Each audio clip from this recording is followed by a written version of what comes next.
minutes and join the party. So for everyone live and for the people watching the recording after, welcome to today's webinar sponsored by Glenhawk. My name is Jamie Smith, Business Development Manager of the Landsite. If you are not familiar with the Landsite, we are an online property marketplace and networking site. So we tend to put people in contact with small to medium-sized developers, investors, architects, landlords, general business owners, and pretty much anyone who works in the commercial and new homes market. That's the markets that we operate in. For more information, www.thelandsite.co.uk, or you can email myself at js@thelandsite.co.uk, and then visit all the the contact us channels on the website itself. Over to another Jamie Pritchard from Glenhawk. He'll be taking it away today with his presentation. So over to you, Jay.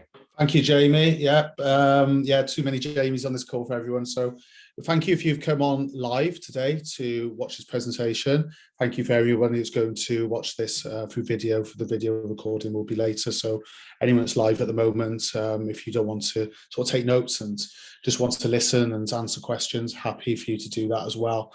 So thanks to Landsite for giving us the opportunity to promote Glenhawk and what we can do here today. Just want to set up the scene of what the next session is going to be really about. So as I said, I'm the sales director here at Glenhawk. I've got 20 odd years now experience.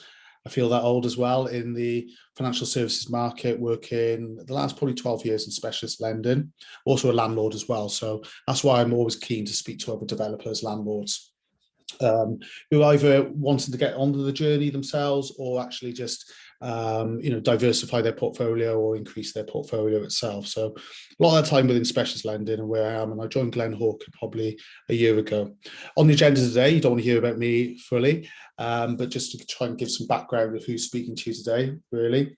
I want to talk about who Glenhawk are. I think it's really important that you understand where we were born out of and what our mission is and where we're looking to take on the specialist market. Some myth busting about bridging and short-term finance as well, because what's the point in showing you all our products and different areas and more the case studies and areas that you may want to consider if we haven't busted any of those myths, first of all. The basics of bridging. I know there will be experienced people listening to this, so you can either fast forward through that bit if you're live, just click on and ask any questions that you want as well.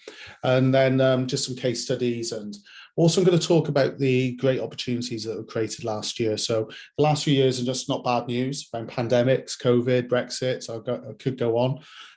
There was also some really good news and opportunities for developers and SMEs developers there with regards in the permitted development right rules. So I'll take you through some of the rules and obviously the opportunities that are created from that. On your screens, if you're used to using this Zoom calls, I think has been our live over the last few years. Don't worry, I won't do a quiz.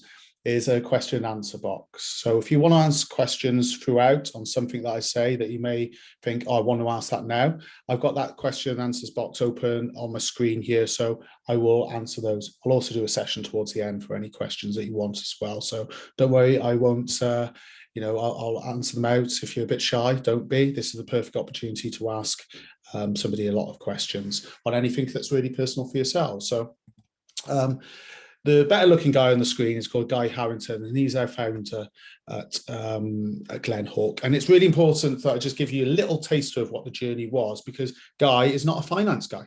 He is actually a developer by trade. He's a serial entrepreneur, but a developer who was developing a lot of properties up in Derby and then down in London, where he moved to. And he just really wasn't getting the service from the bridging lenders he was using.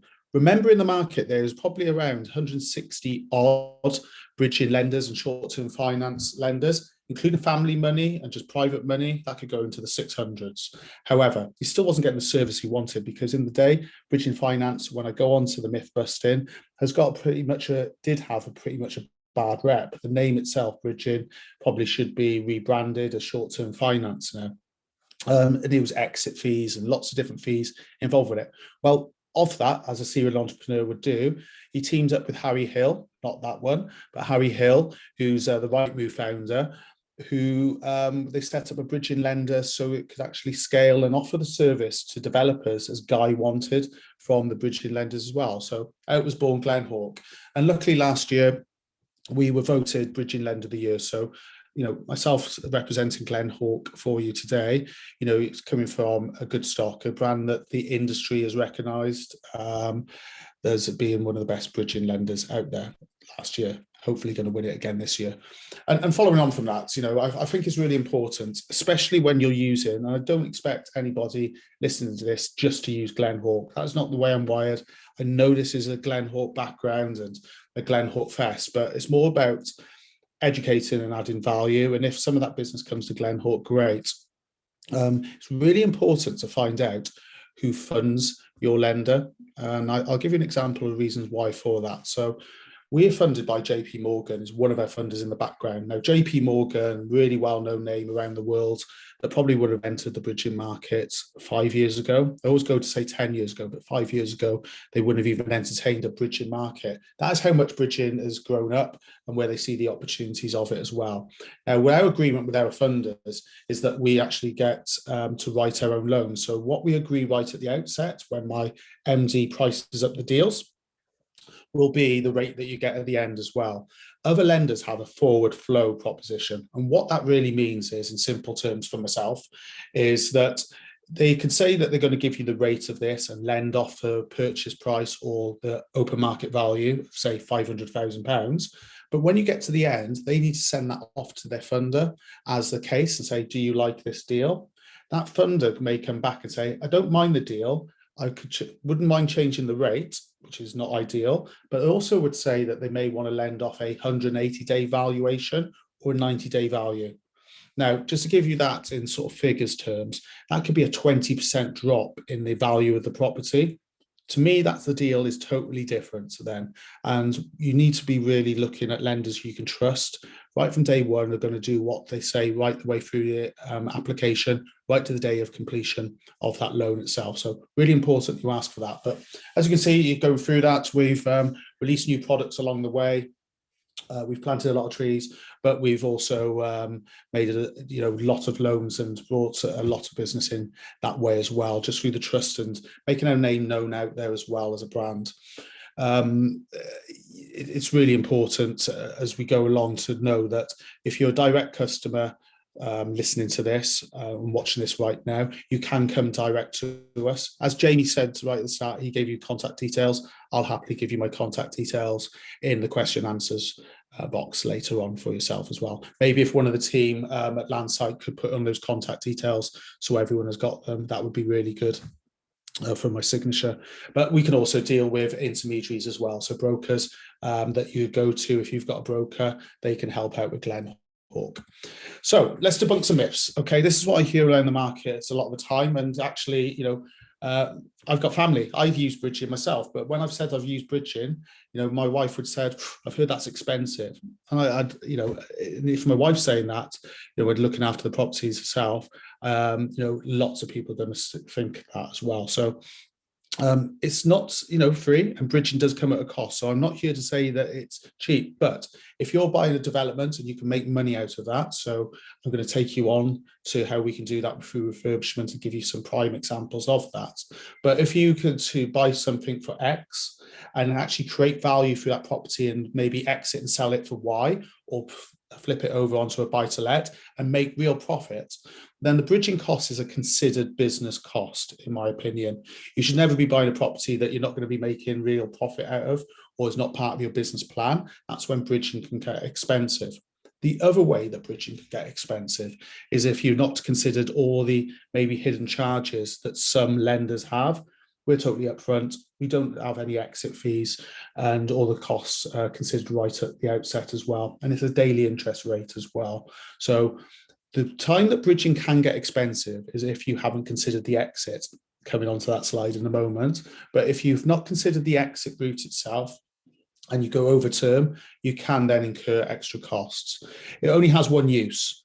Well, if you only had one use, this would be a 1-minute webinar. So I'm going to show you loads of the other reasons that bridging can be used for itself. And, no one wakes up in the morning and thinks, I want to take out a bridging loan. But you do look through Rightmove, you do look at the estate agents, you do go to auctions and see properties. This is just a vehicle to achieve your dreams, not to be too cheesy, but it is a vehicle to achieve your business goals.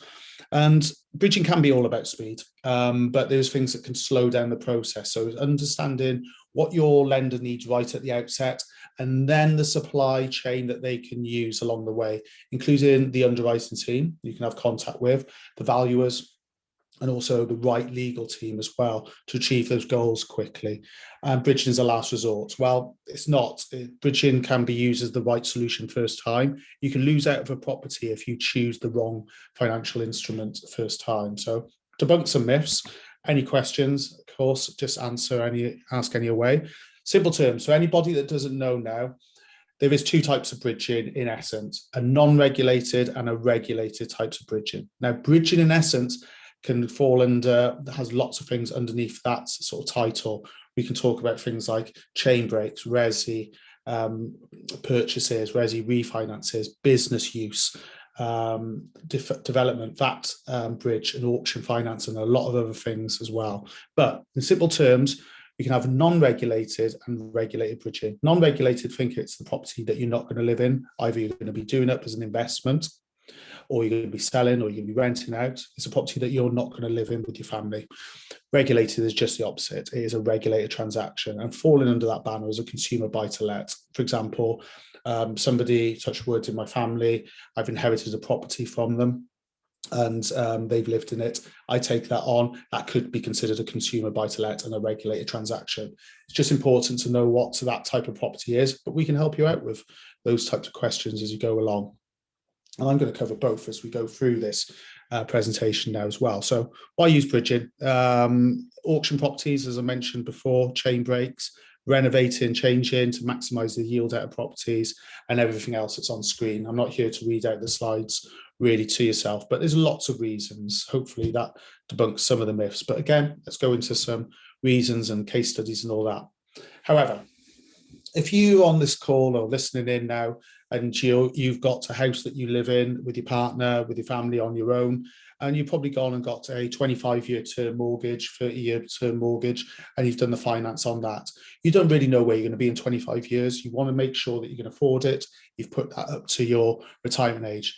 Short-term finance is totally different. And if you've got an advisor, they will advise you totally different, or they should do, on this. And I call this reverse engineering a case. Any case that comes towards, or application, or even term request on an inquiry that comes to Glenhawk, I will always ask them how they're looking to achieve an exit route. How are they going to exit the bridge first of all? And this is really important, because I will not enter anybody onto a bridging finance if they've not got a suitable exit or exits. Yeah, because I do like contingent exits routes as well available to yourself. So I've got a few of them on screen, and I just want to point out some of the obvious ones, but it could be refinanced to another lender. That could be a property that I've bought at auction that needs a quick purchase within the 28 days, that then I'm going to exit onto a buy-to-let lender. Why would I not put that to a buy-to-let lender, first of all? You can't be confident when you've put that 10% deposit at risk that a buy-to-let lender and their underwriting is going to get that through within 28 days. Bridging, by necessity and by just how it's developed, is a quicker short-term product that should be able to get through within 28 days. And we do that at Glenhawk. So refinancing and exit to that lender. Sale of other property, sale of property itself. So it could just be that you don't want to go on a term, long-term 25-year or any other long-term mortgage. And it could just be the sale of that property, doing it up, selling it on for profit. It also could be that you bought property when it's a refinance to Glenhawk, where is actually a plan in play. Maybe you've bought a property that you're going to seek planning to change the use from what it is at the moment, use class, into maybe a HMO, for example. And then it could be that actually when you're converting it and get that plan in for changing it to a HMO, you may want to turn that into a refurbishment bridge. That's what we can do when we're taking out our own bridges. So lots of different reasons that you can, but I cannot emphasize more that you need to look at the exit routes and reverse backwards from there for your finance. Just the same way that you'd be looking at your profit and cost and looking at how much profit you can make out of a property or a development before you move on from that. So I am going to talk a little bit about criteria later on, but I don't like bogging you down always with criteria, because I think we've established when I said earlier that no one wakes up and thinks I want bridging finance. It's a need-based solution, very good need-based solution in the right circumstances. But to me, it's a solution that looks after a complication. Okay, so I'm going to go through a few of these. There's going to be a few slides on these and talk through them. Any questions that you've got, do ask me on them, either now or later on down the line when one jumps to mind. And I'll go through some case studies as well. But auction deadlines, I've already spoke about this on the last slide, so I won't do that to death. Marketing loan and equity release. So this is really important. So what this is about is that as a developer, you may have built on a plot of land and with development finance, 4 plots, so 4 builds, but you may be nearing the end of that, but found a new plot that you want to go and secure and start building on. But you need to release the liquidity from the current development, even if it's not finished. So it could be a finish and exit, or even if it's just that you're relying on the sales and want to get the appropriate sales price, and not something that's just going to be sold and undervalued just because you need the money. Then a marketing loan, a bridging marketing loan can be used, and I've used a lot. They're also called development exits. So there's lots of different terms out there that you can search for on this, but we can draw down either on a completed project or a project that needs still finishing, maybe the last units on there as well. And by nature, those properties that are uninhabitable, that maybe not even fit with a high street. If anybody listening to this has a buy-to-let property, normal standard buy-to-let that they've tried to, looks a bit squiffy around the edges, needs a lot of work doing to it, that they've tried to shoehorn into a buy-to-let lender, you may have got a nil valuation back. And what they're saying is the lender is not really worth nothing in value, but they don't want to lend on it. These are the types of properties that bridging lenders like ourselves at Glenhawk can help you out with. Buy that property, do them up to the standard, create value, and then after undertaking those works, exit it on your appropriate exit route. Easy for me to say. Let me take you through this case study. So it's that marketing loan. This is the development exit, just to bring it to life a little bit more. And I'm seeing quite a lot of wipe a tear from my eye, pubs being converted at the moment. And we know that the problems that have gone on through the pandemic, where there was a lot of commercial, not just pubs, closing down, restaurants and those areas. But, they're not building any more land in this country, and some of the properties can be repurposed. For example, this old pub was converted into 5 new build properties, and they're all almost complete, but they wanted to actually bring up money to finish and exit it. These are the types of rates, and these are the types of deals that we get in day out at Glenhawk. As you can see, the loan amount required was 1.8 million on valuation of 3 million. Now, one of the questions for those who are maybe not as experienced, how much would that cost you per month? Well, there's 2 types of interest, well, 3 types of interest that you could actually do with a bridging lender. Retained and rolled, similar things, but what you really do with retained and rolled, not to get really into the detail of that, is that you don't pay any monthly payments. It is either rolled up or retained within the facility itself, rolled up, and you only pay the daily interest on that as well. So you can actually get on with the project. Serviced, to actually maybe bring down the cost of the interest, is another way of doing it. We don't allow them at Glenhawk on refurbishment loans, but that just gives you a flavour of that. And yeah, some of the criteria is here on screen for yourself as well. So there's lots of different ways, and no deal's the same, because they've definitely got a different security, but there's always different areas that we'll look into as well. But the biggest thing that I always say with development exit loans, especially if you don't want to miss the opportunity for that next plot that you want to build on, is that you really want to secure the market value on the sales. So, somebody could think of, if you're going to the end of a new build site, that may be the one when you get a deal on the new build itself. The Taylor Wimpey or whoever else it may be wants to move on to the next site and move everything off. As a developer and an SME developer, you know, every penny counts. And I don't want you just thinking, I'm going to lose out on that opportunity, so I need to shave off a good percentage of this last plots to get me there. Bridging can allow you, if you do your figures, a better profit margin, as long as you've done your figures with your brokers or your spreadsheet, or talk to us about that as well. But again, on these marketing loans, it could be just to fund other business costs as well that you may have. So, you know, all legal ways and reasons for wanting money, then we can help you out with that as well. And it could be that you're avoiding the extension fees for developer lenders as well. So you may have built them through a developer lender that's out there at the moment, and there's many a good one, but they will charge you if you do want to extend that facility. Anybody on this call who's actually developed a property knows that the price of materials has gone up. Maybe that's the more money that you need. Maybe that's actually because of COVID, that your project has just been elongated in time, and that is why you're coming into the end of your development. So lots of reasons. Talk them through with ourselves. We can help you and point you in the right direction and give you terms and see if it's viable for that. Okay. Now, some more complications. Commercial to residential conversion, not really a complication, but it's just something that somebody wants to do. This is going to be on the second half of this presentation, a lot more, which I'm going to go into. So I'll show you that there's good opportunities out there at the moment, which the governments have helped with, and the local authorities don't like as much in the last year. So I'll show you those later.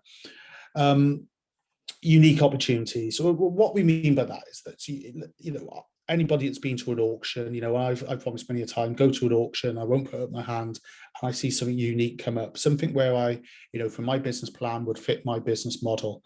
And bridging allows me to, and I may not have the liquidity there, you know, to buy it cash, because if we all bought it cash, you know, the world would be a different place. Debt can be a good thing in some regards, you know, to allow you to have liquidity in other areas. So buying it fully unencumbered, maybe not the right business choice for yourself, but that's obviously not debt advice in itself, just where I see things. Bridging allows you to behave like a cash buyer, so you can have fast funds to quickly buy that opportunity and put you in front. You know, where we're living in the market at the moment, in the world where, you know, demand is outstripping supply, behaving like a cash buyer can make you king or queen in that market and that transaction.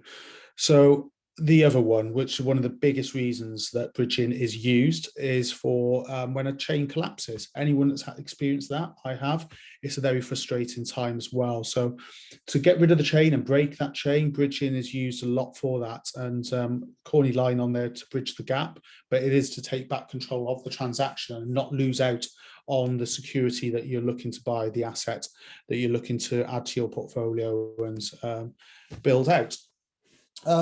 Seen a lot of these recently. We've seen the market change. You know, I'm sure there's a lot of people who are listening to this, similar to myself, who are not working in the office 5 days a week anymore. So, you know, lots of offices have changed, lots of businesses have changed, and there's become a lot more space. Some businesses have changed where they actually want to make working in an office a more pleasurable experience now, where they're making it refurbishing those old offices into usable spaces. You know, not saying like the Google offices, but something that can make it a lot more modern communal areas where people want to come back into work as well. And this is an example of where somebody's purchasing a warehouse with offices, with plans to do them up and turn them into that type of office itself. So why wouldn't you put this onto a commercial term? Well, the high street lenders wouldn't entertain this. They won't entertain it in any regard at all, because the work's needed to it. So what would they be lending off? They wouldn't lend you the amount of money for the works there as well. So they would lend when it's finished, but you know, you need the work, you need the money to actually do the refurbishments itself. So in this scenario, you know, we can lend up to 70% on these examples. On this one, we lend up to 65% to turn it into the picture that you can see there, much more entertaining space. I wish I could work there. It looks really nice. And we've actually, we lent up to 100% of the refurb works as well, which we lend in arrears. So, you know, somebody that wants maybe 4 drawdowns for that deal, they would do the works, then come and we would draw down the money again. Sometimes sending out a valuer at that time, maybe somebody, depending on the level of works that's needed, someone like an asset manager who would look after the project and look at it, maybe a quantity surveyor when it's a structural refurbishment. The beauty is what we do at Glenhawk, again, as a top tip, is watch out for those lenders who will do staged drawdown payment. So you're not paying interest on all the money until you draw it down. But watch out for those lenders who value that property each time. So in this example, you may have had an office already, but if you've ripped it fully out and then send the valuer in for the next part of the job, it may be worth less than what you first paid for it. So the drawdown may not even be possible. That is where a schedule of works really comes in handy, so an underwriter understands scheduling exactly the cost, but also the planning out where your work is going to be is really important. At Glenhawk, only time that we send out a valuer on a drawdown, we don't revalue the property. We've done that at the outset. We know where the project's going. It's just a monitoring surveyor to make sure it's on track to release the next part of the funds from the underwriter. And those releasing the funds can be very quick as well. From a commercial bridging perspective, then let's give you some highlights on this. Conversion to residential, I said I'm going to touch upon later under the PDR scheme, permitted development rights, not to be acronym central, but as we said, we can do these to raise the working capital, to raise the money that you need to do. It may be that you're purchasing a commercial just to re-gear those tenancies. And do that as well. Really important at Glenhawk, under our commercial bridging, we will lend off the vacant possession value of that property. So some lenders, again, will lend off a 180-day or 90-day value, which in nearly all examples means less value of the property. Now, as I had an example in Pontypridd, as you can tell from my accent, where I was originally from, South Wales, the other day, where they were buying a property with flats above it. It was a mixed commercial property. Again, we'll lend up to 70% on those examples. And on that, we actually had a Boots as part of the deal, and they had a long lease in there. And we were happy to lend off the investment value of that based on the long lease without any break clauses in it. And that actually meant the value of the property went up from what they perceived as a vacant possession value of 350,000 to nearer to 550,000. I think it was 540 odd thousand on it. So it just shows you the value of investment value if you've got a good tenant in that as well. And I won't go as far as saying blue chip tenants, because what is a blue chip tenant these days? Debenhams was probably one, but actually running that past an underwriter could allow you to actually borrow more money if that's your goal. So up to 70% on these. It could be planning gain as well that you need, and it could be a plan in play. That means that we can secure the property without the refurbishments. And then when you've gained planning, then you could send it back to ourselves or another lender to do the refurbishment works. Seeing we understand the deal, lots of developers want to keep it with the same bridging lender a lot of the time there. We won't hold you to ransom on that. Discounted purchases. What's really good about this is that there is still deals to be made out there at the moment. Unfortunately, some people are getting repossessed. This isn't trying to create opportunities out of that. It's just a fact of life that some people and businesses do need to sell or want to sell, and maybe need those funds quickly, that you're allowed to be able to do a deal on it. And by proxy, a lot of the times you can pick up auction purchases, and they could be a below market value transaction, unless you get too excited and put your hand up and bid over the value of the property itself. However, discounted purchases is a thing. And I sometimes get thrown back at me, well, if you're buying a property that's worth 500,000 and you're getting it for 350,000, wouldn't the valuer just go out and value it at 350,000? Well, we don't tell the valuer what you're purchasing it for. Of course, the person letting them in, the vendor or whoever it may be, yourselves, may tell them what you're purchasing it for, but we want a valuer to be valuing the property for its accurate market appraisal, the market value as it would be. And if you are buying it at a steal, in that example, 350,000 instead of 500, instead of maybe a 70 or 75% loan to value product, we could actually go up to 90% of the purchase price. And that would be based either on the 90% of the purchase price or 75% of the market value, whichever's the lowest. So again, you could be putting down less deposit on these discounted below market value transactions that you've secured. Talked about planning plays. I won't do that to death for yourself, but that's another complication. And it also can be scenarios where you've got a gifted deposit, gifted equity, or gifted cash from family members. Again, this can we can always help you out with those, as a lot of specialist lenders can, but it's always worth knowing who can and who can't, not, especially if it's the first time you're looking to jump on the market as well. So, like refurbishments, let's have a look at this case study, because we do a lot of refurbishment projects here at Glenhawk. I think a lot of people have watched, a lot of the programs on Channel 4. They've watched a lot of what people are doing, and maybe people who are dabbling in it for the first time felt secure in their roles or enjoyed their job before COVID, but feel that COVID's meant that they want a different type of life. They want to earn money in a different way.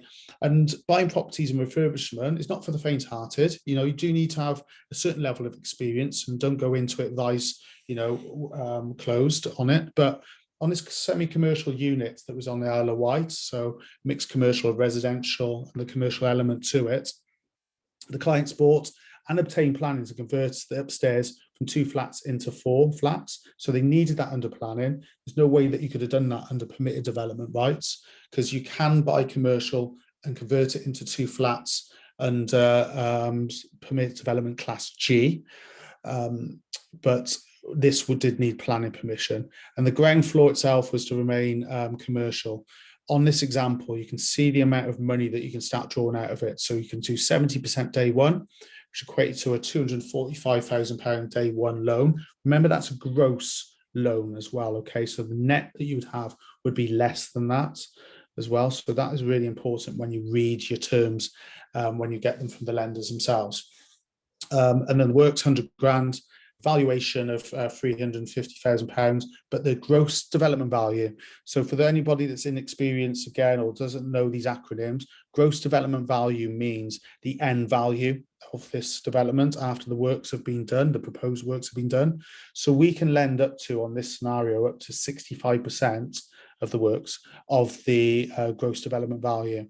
Good interest rate on that, on this type of deal, over a loan term of 12 months. Okay, so that fitted in to what they wanted to do, and that's a deal that we did over in the Isle of Wight. Okay. Next complications, don't worry, there's not many more of these types of slides, but just to finish these off, non-standard construction. These are properties that are outside traditional lenders' appetite. An example of some of those that I've done even this week: a modern method of construction, maybe something that's been built similar to what you may have seen on Grand Designs, that is modern. It's got the building regs, it's got the building warranties on it, but it may just not be your traditional brick and mortar type of builds. Those are the type of things that we can do. What I would say with them is, depends on your exit, always make sure that you can exit if it is onto a long-term mortgage, because you can secure a 12 or longer term bridging finance, but always make sure that you can exit that route as well. And whether customers through COVID or just got a history of having adverse themselves, it's in their DNA, or it's just circumstance itself, lots of bridging lenders we can, and specialist lenders ourselves, accept somebody who has had marks against their credit file. That's not just an open door of any type of adverse credit, but we do have a line that can help you out, a funding line that can help you out with those types of deals. So adverse credit can be considered. It doesn't have to just be the cleanest of credit reports out there. And if you are listening to this abroad and you listen to this later, or you do have customers or clients that are abroad and you're looking to introduce to us, as long as you've got a UK credit footprint and you're living abroad, not spend lots of time within the UK itself, but buy property over here, we can help out with those types of clients as well. So as long as they have got that UK footprint, and if they are abroad, they would need to be buying it within a limited company structure, then we can help out with these types of customers itself. Seeing lots of those types of deals as well. There has been over the last few months. Property is not just the demand and outstripping supply is not just based on lots of British trying to buy properties. 2 in 3 people out in this country actually own a property. The rest of the third is rented. But then we've got the investors coming in and buying the stock as well. So that's why bridging can sometimes be used quite quickly to put you in a quicker position itself. Okay, so still a really buoyant market out there at the moment for property. last one for the type of refurbishment case studies is just a ground floor studio flat where they actually want a basement dig. Very common in London, but it can be elsewhere as well, where, again, space is at a premium and square footage is at a premium. These are the types of heavy refurbishment deals that we can help out with. This 2-bed duplex, which we can do that basement dig on. As long as they've got the planning to be able to do that, that is what we were able to do on this deal. The figures are on the board for you. I won't go through them, but a good deal that the broker and customer is very happy about.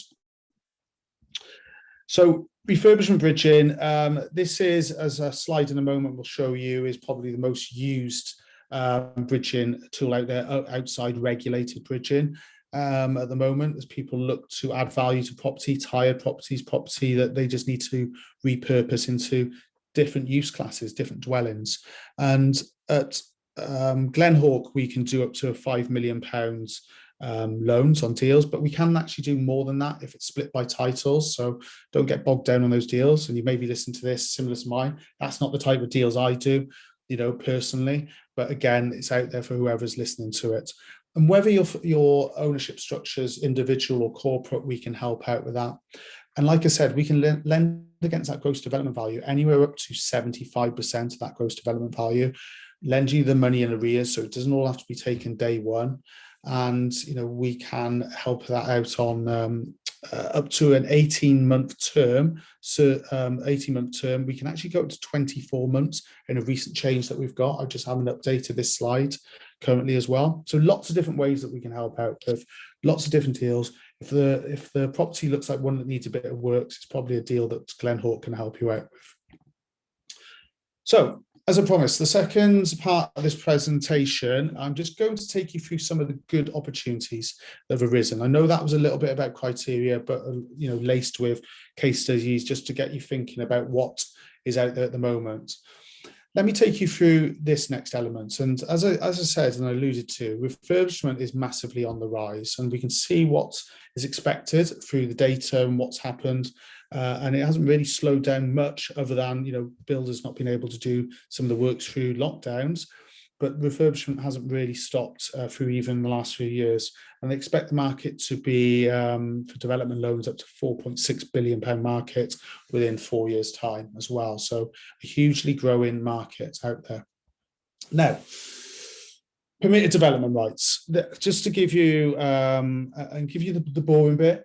You may say the rest of the presentation was boring, but to go through the boring part, the GDPO, General Permitted Development Order, allows sometimes some properties to be repurposed out of one use class into another without planning permission.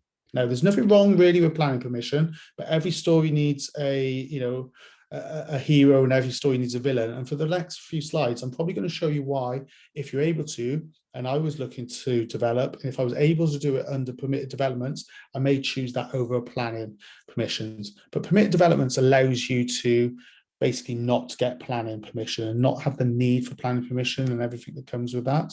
And I'm going to show you some of the examples of what that means. To give you something that's not on the slides, something that you may be familiar with is that if you have in the past seen a property that's maybe a 2-up, 2-down, or a semi-detached property, to give that example, which is a family use, that's called a C3 use class, C3. And if you wanted to convert it into a HMO, so a house of multiple occupation with, say, 8 people going to be residing in it, then in some local authorities, you would be able to convert that without planning permission under permitted development rights. Yes, you guessed it. But the councils are bitten back a bit over that, and they want to keep control of what's happened to the stock in their local authority. So they put in something called an Article 4 restriction. So Article 4 restrictions will actually, for that property, in that example of a semi-detached property that you want to convert into a HMO, they will say you can't do that without planning permission. Really important to remember that as we go through the next few slides. So hero, villain in this scenario, in this slide that you've got. And if I go down the planning, anybody that's gone for planning, and how long it takes, well, your guess is as good as mine. It can take months, it can take up to a year, it can be rejected as well, based on what the local authority feels about the persuasion of the plans for your development at that time as well. So there's a time constraint. With time comes money. So, how can you say when your workers are going to be on site? We can't, start developing a property into what it's going to be without the planning, because the planning are probably going to ask you to tear that down and undo the works as well. So it's at the whim of the council. You're not in control of your own destiny when it comes to this, not to be too melodramatic.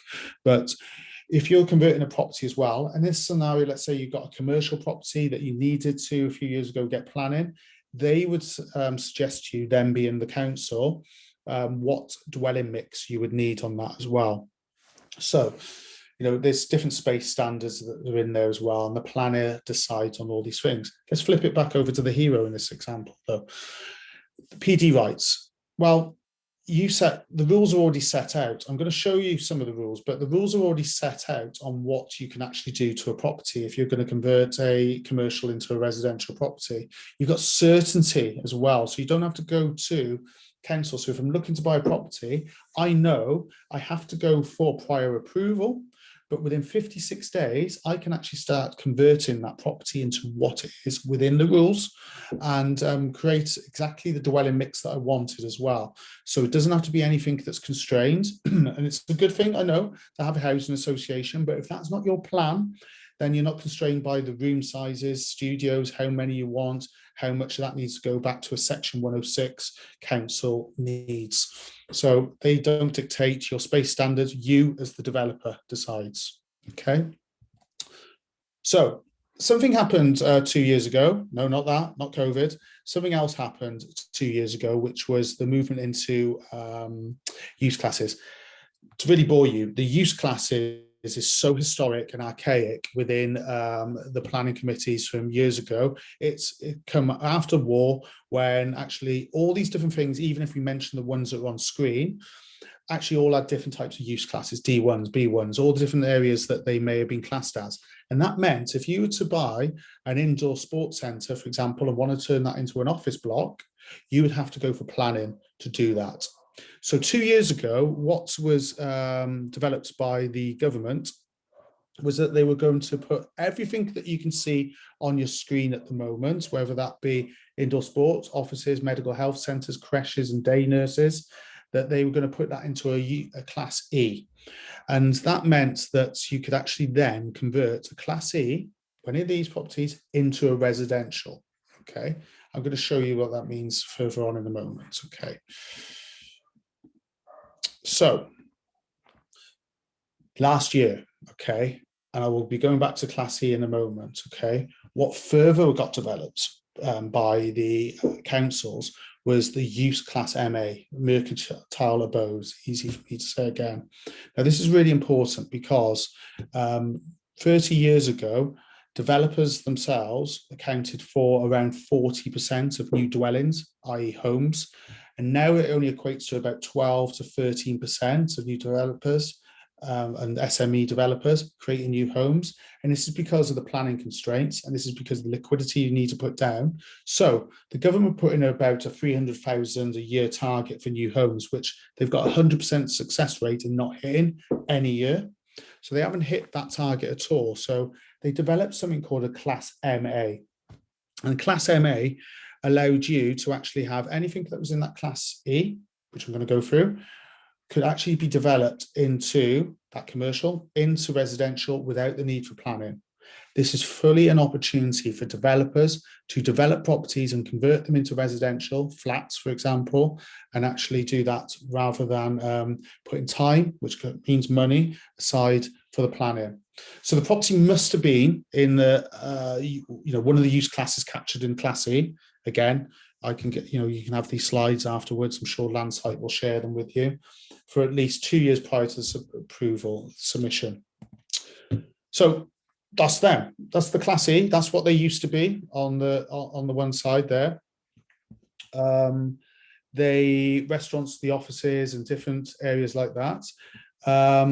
Then what we used to be able to do, they've expanded out. For example, to use that commercial property, and lots of people thinking about, or I did, thinking about commercial property that needed converting. Maybe that's Debenhams. Probably find that Debenhams is too big, but these are some of the rules on the right hand side. As long as it's max square footage of 1,500 square meters, it's now allowed in conservation areas. So that means, maybe a city centres.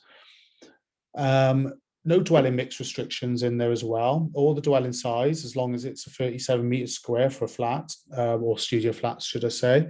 And it must have natural light. So you couldn't buy that office block and plunk flats in the middle of it without any natural light.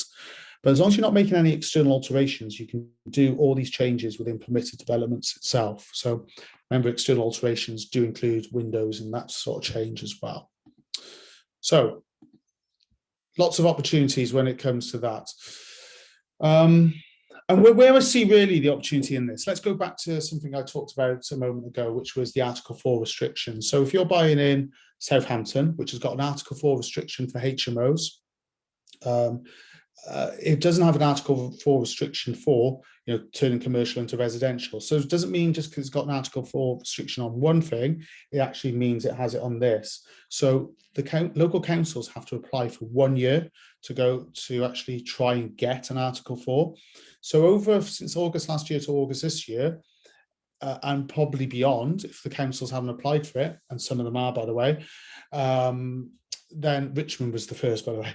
So, as long as they haven't applied for it, this is clear opportunity as well to make clear profit. And why do I think, and I could sort of bank on that you make clear profit if you do the project correctly? Well, it's this, is that if you've got a residential buy-to-let at the moment, whether it's got tenants in it or not, the valuer will go out and value that property at exactly the same amount, i.e. on the bricks and mortar. However, if you've got a valuer going out and buying a property and you're buying a property and the valuer valuing it, then that's going to be valued and bought at the vacant possession value. Remember, you can't buy property, it needs to be untenanted, so vacant for 3 months, but so it will be vacant. It should be valued that way. But if you're going to convert it into residential, which will then have the value done as a bricks and mortar later on, there's a clear baked in profit. And on average, we're seeing that profit at about 30% baked in profit. And that's before you've done probably, the good fixture and fittings and everything else that you're looking to do with that type of property. So clear profit can be done on this. Again, go into it with open eyes. I wouldn't go into this if you're not experienced, but a really good opportunity for you. And just to see what I would do, you can secure sites, you can even exchange contracts on this type of development. I would pretty much always, because I'm not a planning consultant, I would get a planning consultant. They're worth probably the money to make sure that you're doing everything within the rules. But having that planning consultant, you apply for the permitted developments, that prior approval will come within 56 days. What if you haven't heard back from the council within 56 days? You haven't heard back. As long as you're within the rules, your planning consultant has said, yeah, you ticked all the right boxes, then you can move on. You complete on the purchase, maybe do this with development or bridging finance, as we say, with Glenhawk. And then you start paying interest in a sense, or rolling up the interest from that day one. You can do that. You can borrow 100% of the development costs, and you can maybe get out of that within a year, sell them off, move them into your buy-to-let portfolio. There's lots of different reasons that you can do that. Now, I hear some questions around what happens if you're buying a commercial and you said you can't do any external alterations to the shops, and maybe it's in the shop centre in that conservation area, Jamie, and then I'd need to go for planning. There is something inside of this called Class G, which I sort of mentioned earlier. And a Class G allows properties, again, under 56 prior approval, to be converted. So as long as it's got the commercial downstairs, you can, under Class G, convert two flats upstairs. With Class E, it may be, let's say, your old Argos building. It's under 1,500 square meters, hopefully, on the high street. You can, under Class E, make the storage at the back, as long as it's got natural light, into a flat downstairs and flats upstairs. Class G, you can't do that. If you're confused, you can ask me lots of questions, and there's a question and answers box for yourself, or you can email me afterwards. Here's an example of one: purchase of a 12-bedroom hotel with restaurant bar facilities that they wanted to change into what it is. You can get all the figures on the right-hand side here. Here's a lot of information. I won't be reading it out for you, but it's just real-life examples of how you can get works done. You can draw down that money in stages and payments that you want to. It doesn't have to be month on month. It's based on what you need to do. That's okay, Sean. Thank you for listening. So let me move on. That's a load of things. That's a lot of refurbishment. That's a lot of information for you. Hopefully, you know, and it is meant to be that there's lots in one go, because you can get the recordings, you can listen into it, you can ask me questions either now or later. Now, I know there's a lot of developers potentially listening, but just in case you're thinking, I actually want to do up my own property. How many people during COVID had the right, you know, before COVID, had a big enough house? And then you suddenly had kids running around and homeschooling them, and then you had to work from home, and your house was not big enough until you had to live in it, you know, 24 hours a day, 7 days a week. So people are developing out their residential homes that they live in as well. Maybe extend them through permitted developments, putting those bifolds on, opening up kitchens. Your partners have probably got ideas like mine has, you know, of what they want to do with properties when they are around it. Regulated bridging can really help you out with that. Now, to introduce regulated bridging to Glenhawk, it is an advised product. So this would have to be through a broker that's affiliated and licensed with the financial, the FCA. But yeah, we can help you out. 75%, we do these types of properties. And where we do really well on this is the refurbishment angle. But again, simple chain break scenarios that you're looking and you may be going through at the moment where you want to take back control, we can help you out for that as well. Just answer a question while I leave that slide on there now. Thanks, Tracy. Do you feel that there has been an impact on the commercial property lending market as a result of the recent forecast interest rate rises? A little bit ties into, because none of these sort of questions and areas with rate rises are on their own. I think it's actually back to the macroeconomic climate. I've seen, you know, we've seen the increased costs. I don't think any of us have really felt it yet, but we know it's coming. The increased costs of living. Yes, we have on food, I know that, but on gas bills, because we haven't had a winter yet with it. And what that will then mean is that will impact the consumer spending. That could impact commercial, that could impact what's happening to those types of commercial properties itself, Tracy. I think the high street is changing. I think the high street, the planners don't want us to take, you know, out the control out of themselves. But what I really do think, and this is, I think this permitted development changes from Class E to the mercantile abode, MA, allows us to have maybe a European style of living, where if anyone's been abroad to the cities where you have houses next to shops, and guess what happens to those shops then? It brings a new breed of shops that people don't have to move to the outer towns, to those areas that may be having a Argos aforementioned, Boots aforementioned sort of sites, soulless shopping areas, but actually something you can walk out of your you know, front door and do that. Interest rates are going to rise. Are they going to rise further? Yes, they will. You know, anything that you enter, whether that be a commercial decision, then does need to be thought of, Tracy, and you do need to make sure that you can afford it as well. But yeah, I think there's other things around the horizon, but I do think there's a lot of opportunity, as I've just mentioned. I'll leave this for the recording. These are the bridging case scenarios of somebody who's looking to, you know, and some of the scenarios say, why don't they just go and take a mortgage with HSBC, Halifax? Well, in these scenarios, it may be a customer who's looking to retire. They've found a property in Scotland, in this example, moving from Derby, I believe it was, yes, Derby.